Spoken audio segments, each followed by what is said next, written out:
So let's begin. Ruth Faden is professor of biomedical ethics, and she is the director of the Johns Hopkins Berman Institute of Bioethics. Dr. Faden has authored and edited numerous books and articles on biomedical ethics and health policy. She is a member of the Institute of Medicine and a fellow of both the Hastings Center and the American Psychological Association. She's served on many national advisory committees and commissions, including the President's Advisory Committee on Human Radiation Experiments, which she chaired in the 1990s. Welcome, Dr. Faden. Thank you. Thank you. It's my pleasure. Thank you for inviting me. I want to say at the outset that the cumulative talent and wisdom among the leaders and members of this commission gives me, and I know others committed to public bioethics, great optimism that you will be an extraordinarily successful commission whose reports and recommendations will be of real and lasting value to this country. So we're just delighted.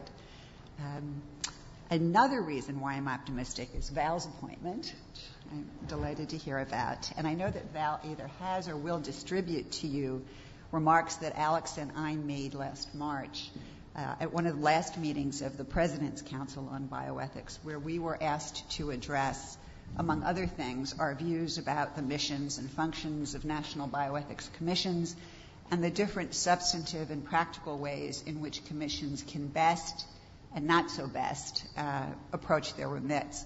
I'm very happy to discuss the views about presidential commissions that I expressed there, for that matter, where I've expressed in many places. But this morning, I've been asked to be more specific and concentrate in particular on what this commission could do that would be most helpful with regard to your initial synthetic biology charge. So I am going to refrain from talking about, as Jim and I had mentioned, war stories from past commissions, the one I served on and others, and instead look forward and opine a little bit, if you'll indulge me, on what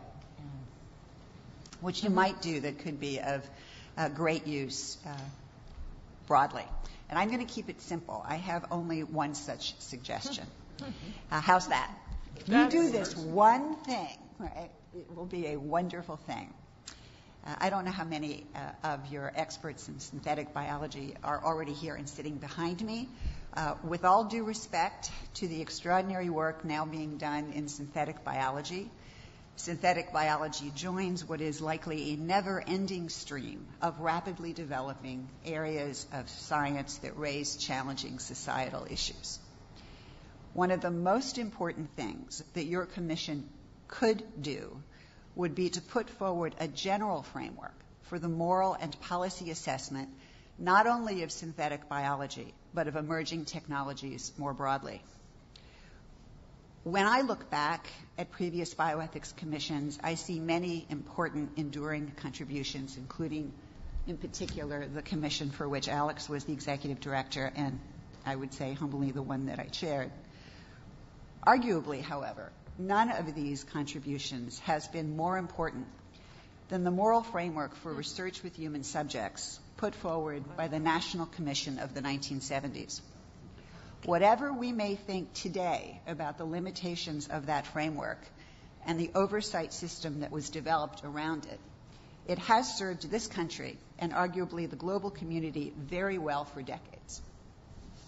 Now, I do not, and I want to emphasize, here mean to suggest that you should identify a set of moral principles for the assessment of emerging technologies that would be some sort of direct analog to the Belmont report, which is generally referred to as sort of instantiating that framework that the National Commission put forward. Far from it. The times are different, and this challenge is different. A framework for assessing emerging technologies will likely look very different from the framework that was put forward for research involving human subjects by that much earlier commission. Although you can build on existing technology assessment platforms, developing a framework for evaluating emerging biotechnologies, broadly understood, that in today's world is, and here I'm going to invert an DC adage, good enough for government work, will not be easy, right? Getting something good enough for government work these days is almost impossible. Among other things, in developing that framework, you will have to address what has been a central question with the emergence of every new development in the biological and related sciences. Is there something about this new development or this new area of science, in this case synthetic biology, that poses unique or singular moral or policy challenges? Your framework will have to find a way to substantively address that recurring challenge, and I can't think of a better case example for doing that than synthetic biology. Let me also suggest 5 other criteria for such a framework. First, in addition to taking care of the challenger claim that somehow this area is unique, first, is the framework, or the framework will have to be, robust enough to provide actionable guidance to policymakers.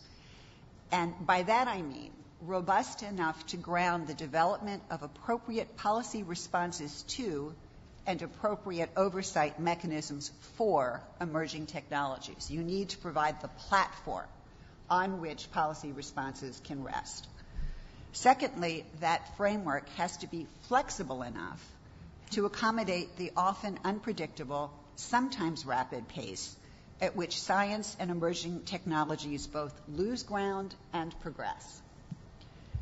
Third, the framework has to be specific enough to provide clear and practical guidance to scientists as they conduct their work, and also to provide clear and practical guidance to the private sector and institutional sponsors of that work.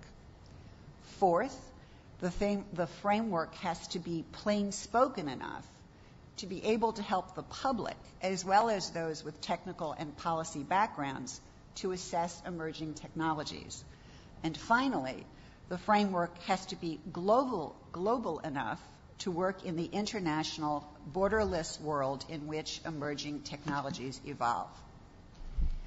In order to demonstrate the utility of your framework, assuming you decide to go in that direction, it will also be important for you to be clear about what the framework has to say with regard to the emerging technology that set you off on this inquiry, namely synthetic biology.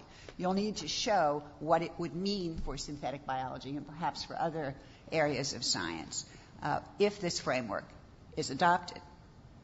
Now, in the process of developing this framework iteratively with your analysis of synthetic biology, you may identify what I have called in other contexts some low-hanging policy fruit. These would be salutary changes in public policy or practice, generally small-scale fixes, but sometimes they're not so small-scale, that are politically and administratively easy to implement.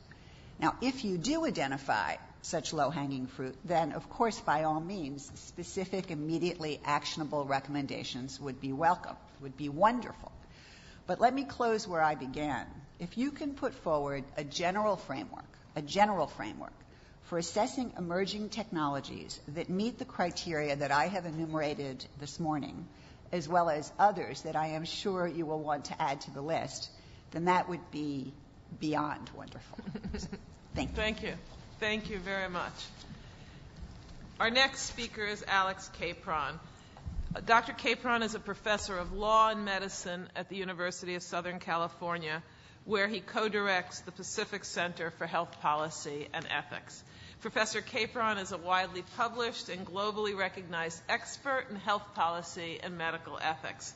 He has served on 2 former National Bioethics Commissions as the executive director of the former President's Commission for the Study of Ethical Problems in Medicine and Biomedical and Behavioral Research in the 1980s, and as a member of the National Bioethics Advisory Commission in the late 1990s. Professor Capron is a past president of the International Association of Bioethics and of the American Society of Law, Medicine, and Ethics, and he has also served as the first director of Ethics, Trade, Human Rights, and Health Law at the World Health Organization in Geneva. Thank you for being with us, Professor Capron, and I know you made a lot of special concessions to join us today in between some world travels, so welcome. Thank you very much, Amy. I am going to use some slides which are intended more or less as a sort of aid memoir for you in reviewing. I can begin by saying that I agree with just about everything that Ruth just said. I'm going to put one slight difference on something. When we were 18 months ago, to the day, I think, or almost to the day, in March of 2009, before the President's Council, I preceded her, and she said that I had just said everything that she was going to say, and we would never know how brilliantly she was going to say it. And I suppose I thought, as compared to the way I just said it. So this time you had the brilliance first, and a more pedestrian approach that I will give you. 31 years ago, I was sitting in an office at the corner of 34th and Chestnut, 2 blocks from here, when Morris Abram, who had just been appointed the chair of the President's Commission, called and asked me if I would come to New York and talk to him about becoming the director of that commission. And I've been asked today in a letter last month from Valerie Bonham to, quote, discuss your experience generally with regard to public policy making for new scientific advances, and specifically with the President's Commission, some of the tools and strategies that made the group successful. And on the slide that you're now seeing, I have used the word developments rather than advances. It's a small matter, but I think one of the questions you will be asking yourself is, to what extent is the topic with which you're dealing, or future topics with which you deal, an advance. You also notice there that you are at a distinct advantage because we had a title that was much longer than yours, more or less to the same effect, but quite a mouthful. And I used to think it was a test of the ability to say something without breathing, to be able to say the President's Commission for the Study of Ethical Problems in Medicine and Biomedical and Behavioral Research, and I just didn't do it, actually. It's like blowing out birthday candles. I'm going to give you a comparative perspective, and I thought I'd tell you a little bit about the basis for that comparison, because there are some differences between the commissions that may turn out to be somewhat relevant. First, we were created by a statute, and we were given what's called action-forcing power. That is to say, our recommendations to federal agencies had to be published by them in the Federal Register, and then they had to either act to adopt them or to explain why they weren't adopting them. Now, that action-forcing power was not accompanied by an army, and neither we nor our predecessor, the National Commission, was in any position other than hectoring people to say, why haven't you acted within 90 days, or much less some longer period of time, on our recommendations. And one of the things we ended up having to do, in fact, was to beat the drum for several of the recommendations that the National Commission had made before us to get those acted on by HHS, which they were. We were about your size. We had 11 commissioners.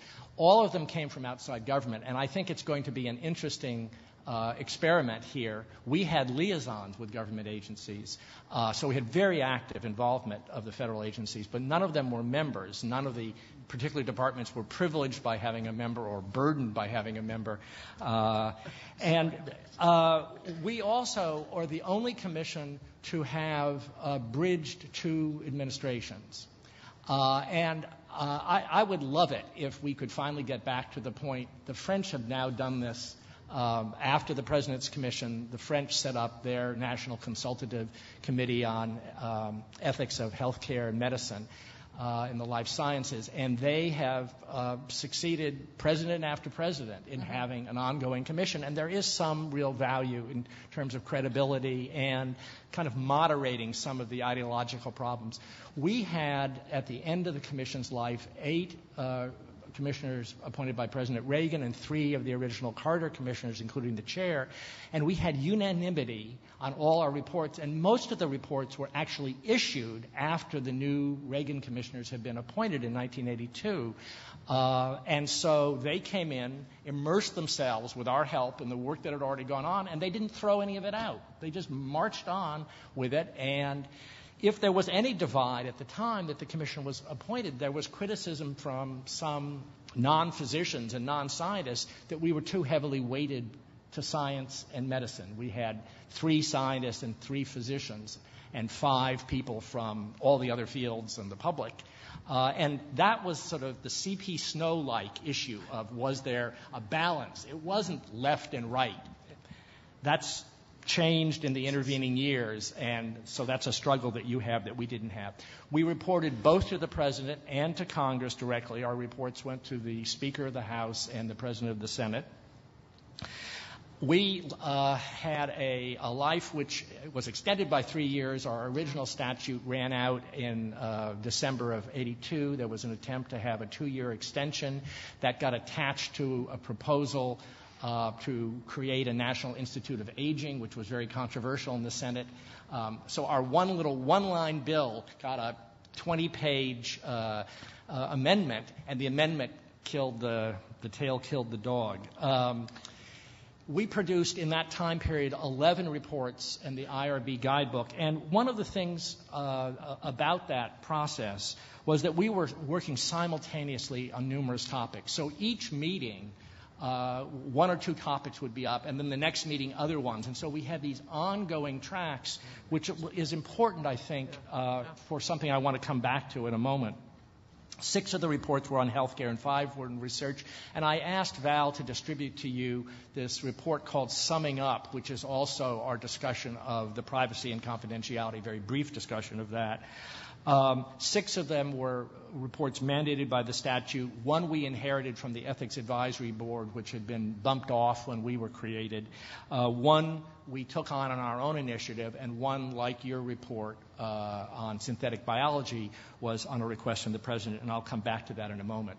Let me just very quickly say, one might think that the main purpose of bioethics commissions is to provide recommendations to policymakers, but I think that there are a number of other purposes that almost come first.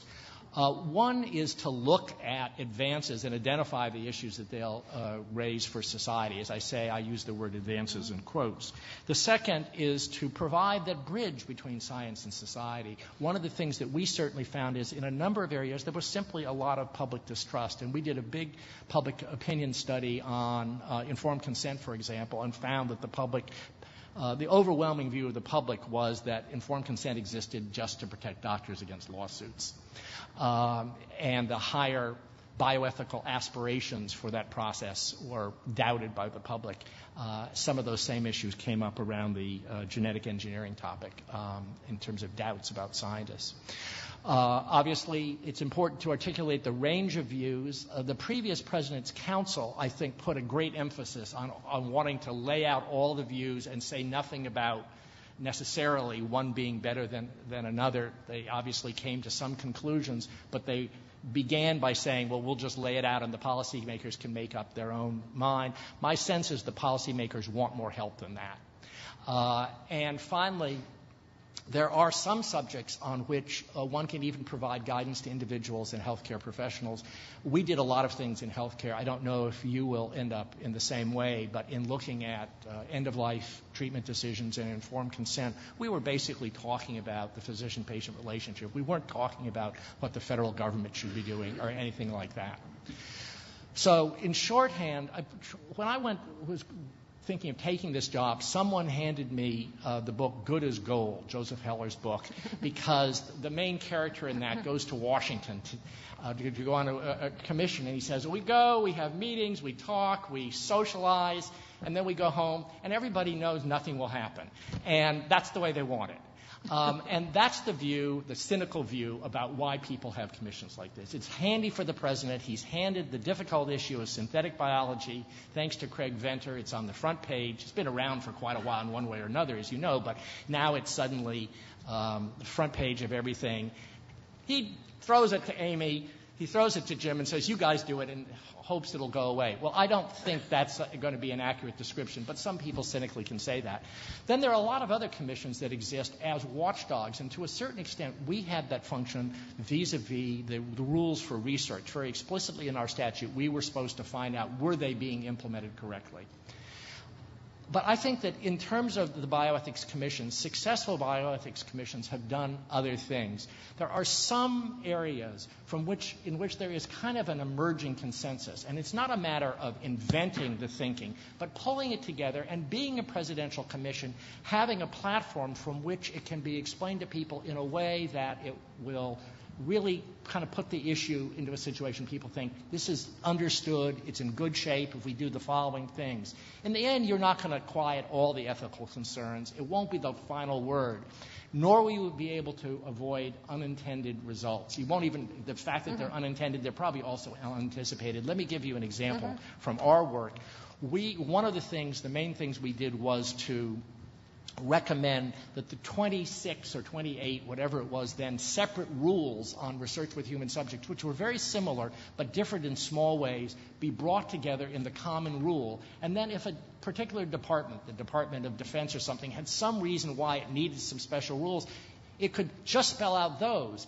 And researchers and institutional review boards wouldn't have to worry every time they're looking at a research project, is it going to be submitted to different agencies? Do they have different rules? Do we have to know these rules? And so forth. Well, it took 10 years after our recommendation in 1981 for the common rule to be promulgated. The unintended consequence of that is it can't be amended.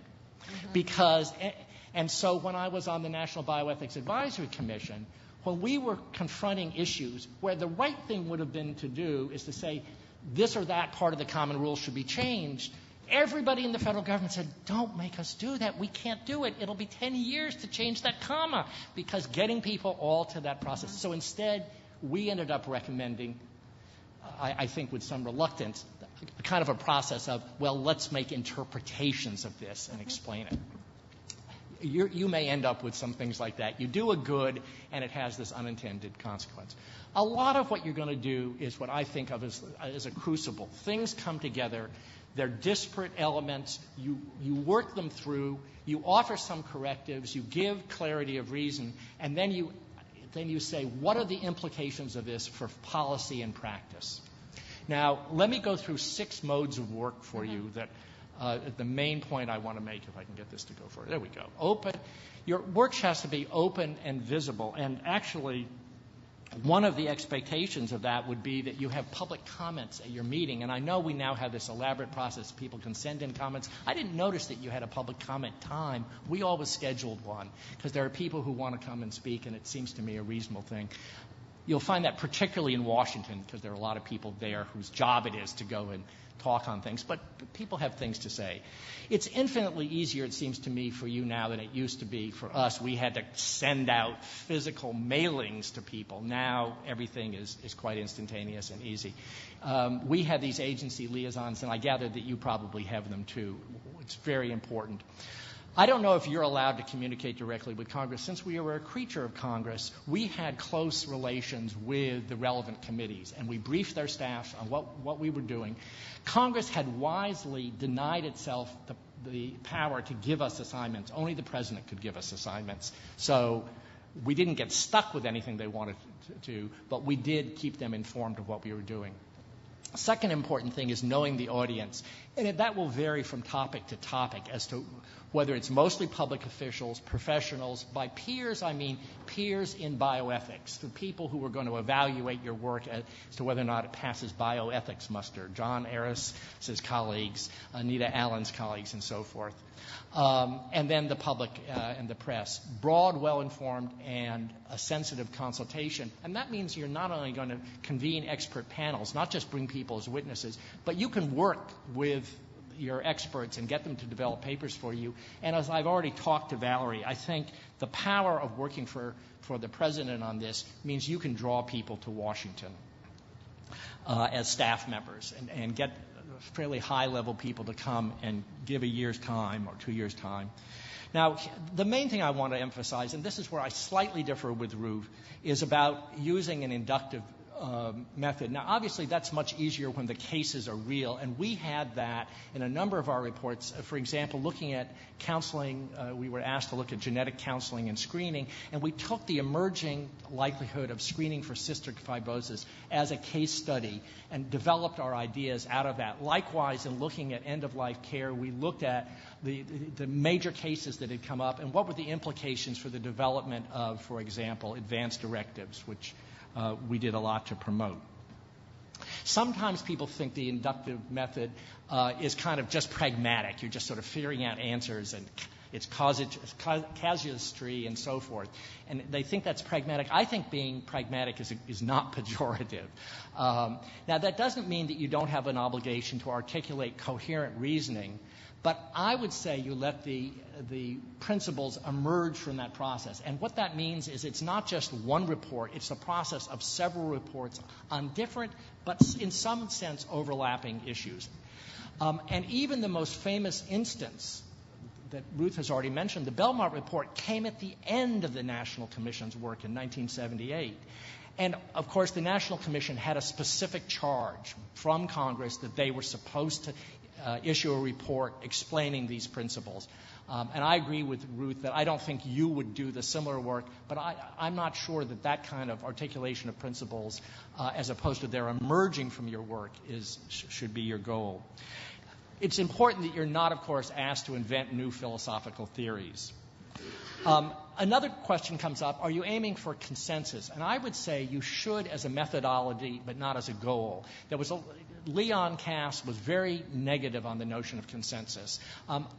I think that the struggle within your commission to reach agreement is useful because by looking at those things about which you can agree, if you start with something and move outwards to the boundaries of agreement, you're likely to come up with conclusions which are also broadly agreeable to the public.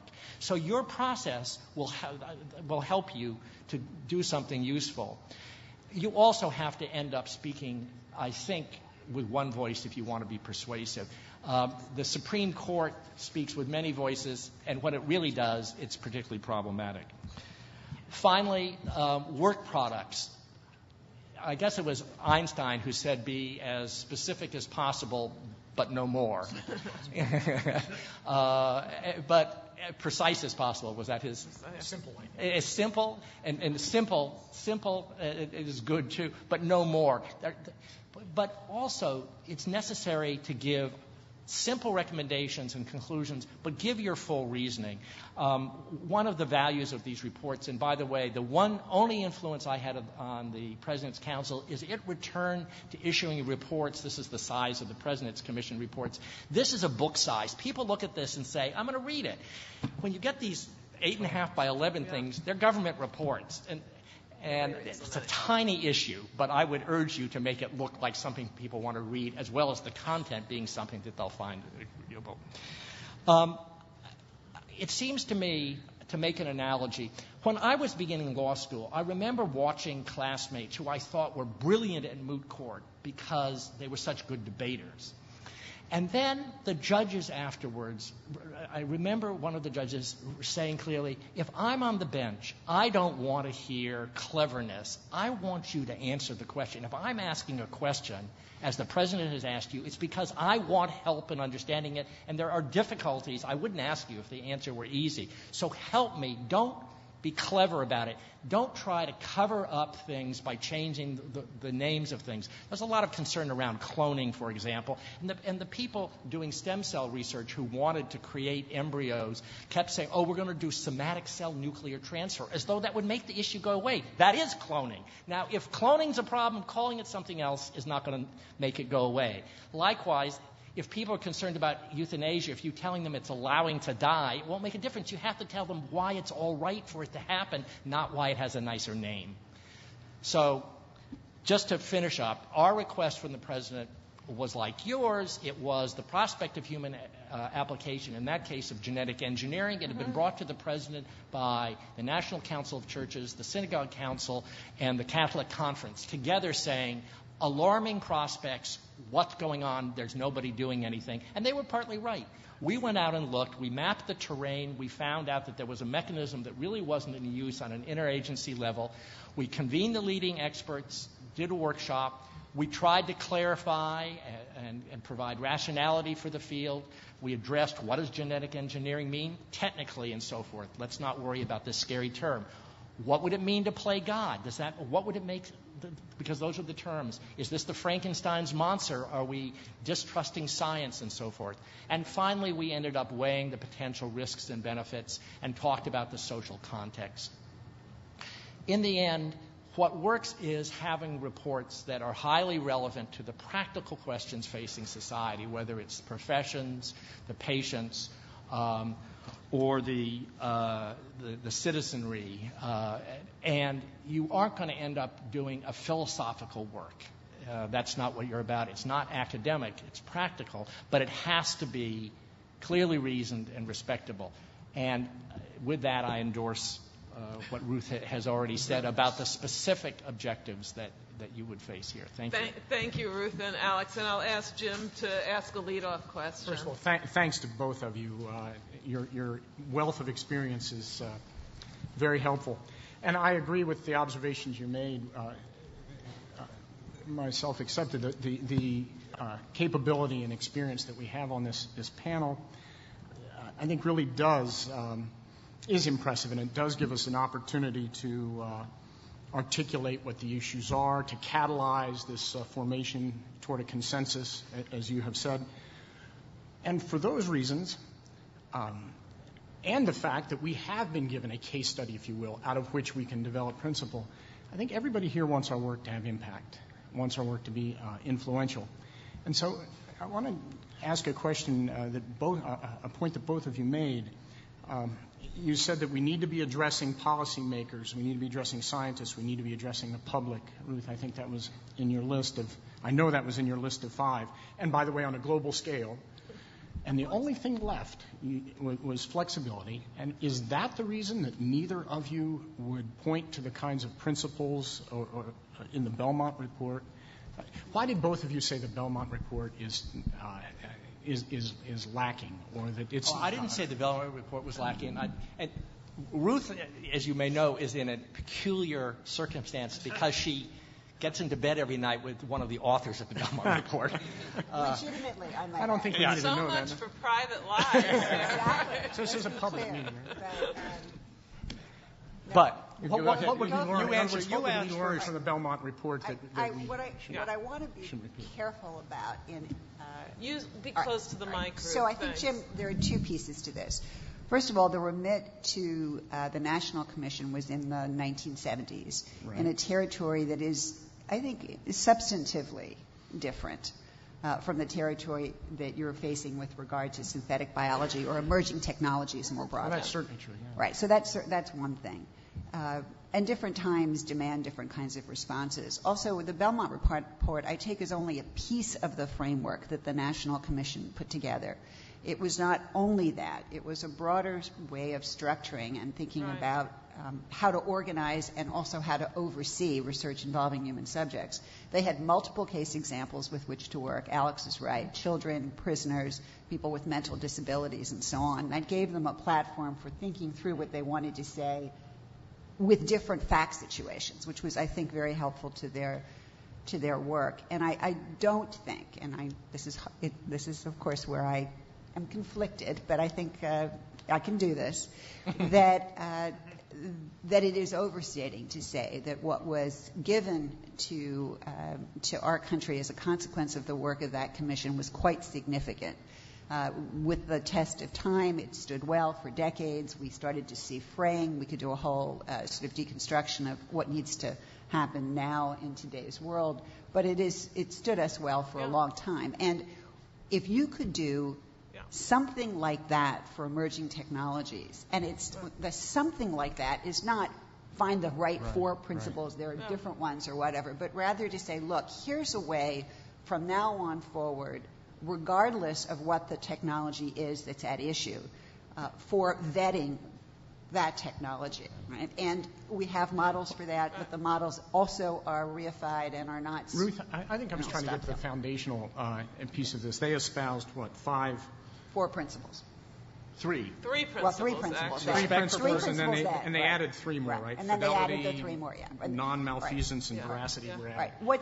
What's wrong with building on a foundation? Nothing. If that's where you go. The other thing I would emphasize, though, it was not just the enumeration of, in that case, those 3 principles. Thank you, Commission, but also the implication, what it would mean to live by those principles. So they worked it together When they talked about respect for autonomy, they then elaborated at great length what that would mean with regard to obligations to obtain informed consent. You've got to link it with something that gives it practical guidance. So identifying three principles doesn't do it. If I could just, Amy began by invoking Benjamin Franklin, and the school that he founded, he said, was for practical reason. I think that was his phrase. And that's what we're talking about here. We're not talking about taking some abstract principles. The National Commission began, as you did, with a 90-day gun to its head to come up with a report on fetal research. And it did it. And they didn't have the Belmont principles then. They reasoned their way through to a set of conclusions about what to do about fetal research, because that, along with the Tuskegee experiment, were two of the driving things that led to the formation of that commission. And so once they were up and running... Let me just put what Ruth and Alex have said together, because I don't think it is at all in contrast. I think they're actually in quite eloquent and heated agreement with one another. We could have a set of principles which the public could understand, which policymakers could refer to and guide them. But, and at the same time, connect those principles to recommendations that illustrate them coming out of a very large case study of synthetic biology that are not simply relevant to synthetic biology, but could be applied to genetic experimentation and genomics moving forward, to nanoscience and technology and other emerging biotechnologies. And if we go back and forth between principles and this case study, we're more likely to have some lasting impact on thinking, because we are not a policymaker. We can recommend policies, but we can't twist anybody's arm on them. And that's what just a summary of what you're together recommending. Nelson, Michael. And then I'm going to go to members of the public, so you can come to the microphone if you have a question. So you both of you have worked and continue to work in the international sector. What's the way forward to socialize, to embrace those outside of this country in the important products that will flow from commissions that actually will have relevance to the global community? I mean, obviously, that's more important than ever in terms of putting all the frameworks that you eloquently, both of you eloquently described.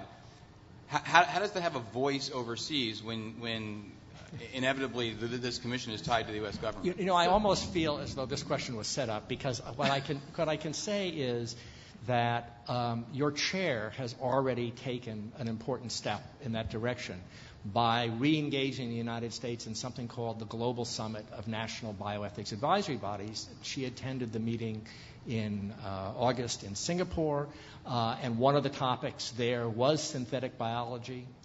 That's something. It's a summit of these commissions that was begun in 1996 by the National Bioethics Advisory Commission. It is usually connected to the World Congress of Bioethics, so that people who come can benefit from that as well. But it's a meeting of the commission representatives. And in your book, for example, is an interesting report going into some of the metaphysical sorts of issues from the Swiss Commission. I doubt that that's what you're going to do, but it's interesting to have that, particularly on the scientific issues, more than on things like clinical practice, or we had a report on access to health care, which for most of the Europeans, they say, well, of course you have access. We have national health insurance. That we didn't at the time, and so those are parochial sorts of issues. But scientific issues, absolutely. The science is global. The scientists move globally. And so those reports, there has to be some dialogue, and your chair has already set that up, and I'm sure through the staff will continue to correspond with other groups around the world that are doing this and bring the results. Of course, she had to be very circumspect, and you'll be happy to know that she was. She, in her presentation, could only describe the charge and the makeup of the commission and so forth, and couldn't yet say what you had decided, since you haven't decided. One other note on this issue of principles, if I could come back to that. When the National Bioethics Commission Advisory Commission began its work, we thought, oh, well, maybe it's time to look at the Belmont principles. Aren't there principles that are missing? And we spent a fairly useless meeting or two talking about what should be added. Should community be one of the principles and so forth, and solidarity and so forth. Then along came Dolly, and suddenly our work became much more highly charged and focused, and we didn't. Of course, you can read the report on Dolly and say, well, here are some principles that are guiding, but it was really practical reasoning about that set of things. And there are principled issues. I mean, for example, the precautionary principle, which is very prevalent in Europe, about when you have a risk, it is on those who want to do things to bear rather than the other way around. Now, you can sort of think, where do you come out on that? And that might influence you. But I don't think you're going to write a treatise on the precautionary principle. Just on the international, I think it's really important what Nelson is pointing to, which didn't exist, correct me if I'm wrong, 30 years ago. There is an international network now that meets, communicates on issues of bioethics.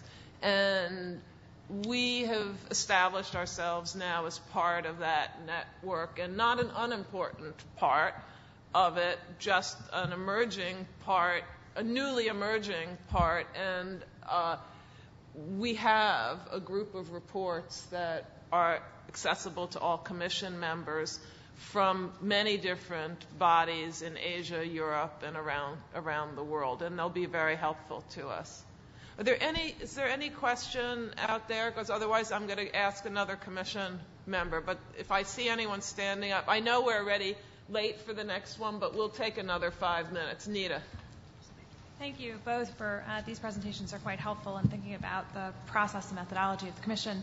But it seems to me that there's potentially a tension between the methodology that you're proposing of going back and forth between case-specific and general principles and your argument, a persuasive one, that consensus is really important for these reports. So to the extent that we have an individual case study, it seems like you both agree that it's much easier to come to agreement about recommendations for a case study as opposed to building up to more general principles or agreement that you might get from more general principles. And of course, there's different methodologies that you could go between, whether it's using the individual case study as the opportunity for consensus and recommendation, or trying to start with general principles and then derive what the individual case study would be. So I wonder if you could comment about this interaction between consensus and methodology and general principles versus individual case studies.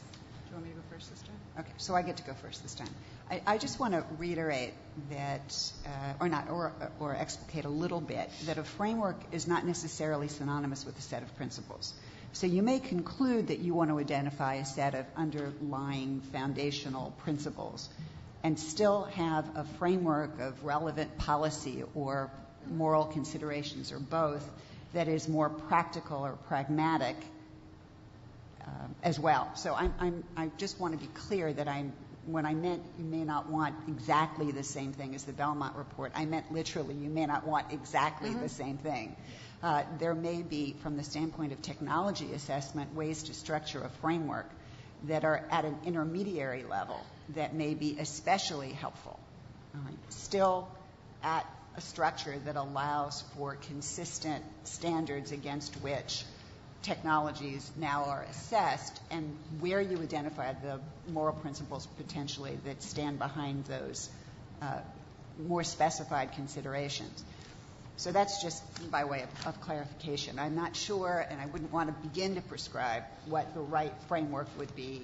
That's the work that you'll engage in or have already started to engage in. On the methodology already, I think your point is important. To me, it's entirely and always has been an iterative process, and I am going to be very surprised, at least in your own deliberations and discussions, if you don't pull in other examples in addition to synthetic biology just to test your intuitions, and you've got people with a range of expertise across other areas, and it's just going to happen naturally.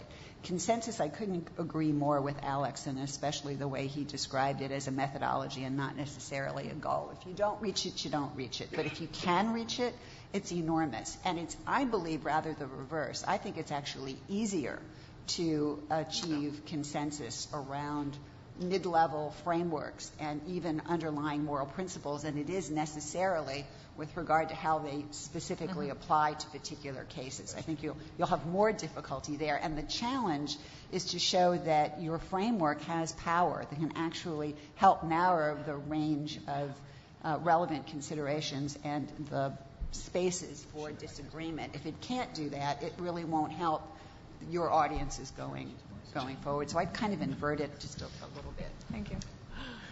I don't know whether to. We have John and Anita, and they're going to have to be very quick questions. They do. They have to be quick because Looks like it's immediate. Okay. then they can wait. Quick question. Okay. I had a Hegelian question for you, but I'll have to pass. So we're charged with providing a policy framework for biotechnology. One of the persistent questions in this area is the problem of uncertainty. You know, all the people who came trooping before us at the last meeting, experts in this area, were saying it's a moving target. We don't exactly know where it's going. So in your experience, you know, what would you recommend as the best ways to grapple or cope or manage that kind of uncertainty? Well, we're going to take two questions, and then you're going to have the wrap-up answers. Well, my question was remarkably similar. It was going to be a question about, if we take your advice, what would you expect to be some of these general frameworks or principles that would emerge? And is uncertainty, you know, one of the things which you think is going to be common across emerging technologies? What else besides uncertainty might we expect to find as a common thread among emerging technologies? You want to do the uncertainty part, or do you want me to do the uncertainty? Go ahead. Then you can come up with the relevant principles. Okay. Well, I mean, hopefully you'll figure this out. I think Alex is, I don't mean to be flip about it, but I think that's really the work of this commission and your staff over the next months that you take this on, is trying to identify what those relevant considerations will be. And as I started to say, there is a tradition, I don't need to tell many of the people in this room already know, of technology assessment and different ways in which people have proposed to do it across multiple fields in engineering, in the life sciences, in operations research. And there's a whole emerging, I know other branches of government like to use the word decision science and policy science increasingly. I'm not sure, again, if giving labels helps, but people who are struggling to identify more systematic ways in which you can vet new technologies more broadly. If you could do one thing, would be, and I will echo Alex on this, so I'm doing simple. One thing, very simple, come up with a framework. Another thing, really simple, is figure out where you stand on the precautionary principle. If there's one really divisive and contested response to uncertainty, it's been the way in which the precautionary principle has been interpreted and applied, which is a very conservative response to the anticipated downside of technologies. And right there, a clarification of that would be of huge help. Ruth, for the sake of people in the audience, would you give just a very brief definition of the precautionary principle? I understand that it's a contest, even a definition is contested, but just give us a flavor. So rather than attempt, Amy, a definition, one way to think about it, which will be a way that people will reject, depending on your standpoint, is if there is a question, the burden of proof is on the person who wants to promote the technology or the group or the agent. So the burden of proof is that it's safe, rather, to use a term I don't like, but the burden of proof is that it's safe and acceptable and good for society rather than the other way around. Right. So the burden, it's where you shift the burden. Right. Alex. I think I took, and when I was agreeing with Ruth earlier, her idea of a framework was precisely the idea of how these issues are going to be dealt with. And to me, that means both intellectually dealt with and some suggestions of the mechanisms. Because, John, of the continuing uncertainty of an evolving thing, this is exactly what we did in the report on so-called splicing life, the human applications of genetic engineering. Kind of cleared away a lot of the hype and the confusion, said here are what the real issues are going to be, and here are some mechanisms. And we set forth several alternative ideas about mechanisms that could be used on an ongoing basis, recognizing that the questions would be of a certain nature, but they couldn't be resolved until the technology had moved forward. People weren't putting genes in human beings at that time. It was on the horizon. It could come in different ways. Those would have different implications for the risks of affecting other people. Were these going to be genes that could recombine? Were they going to affect inheritable traits and so forth and so on? And so that was what I understood Ruth to be talking about with the framework. And I think starting with cases, I guess I slightly disagree with Ruth. I think it's actually easier to get agreement on case solutions, by which I mean this kind of a framework. This is the way of dealing with it. Some people are going to say it's for one principle. I believe that that's right. Someone else for another principle. But they can agree on the common way forward, and then the principles will grow out. We will test your competing hypotheses. But right now I have to thank Professors Faden and Capron. Let's thank them for a wonderful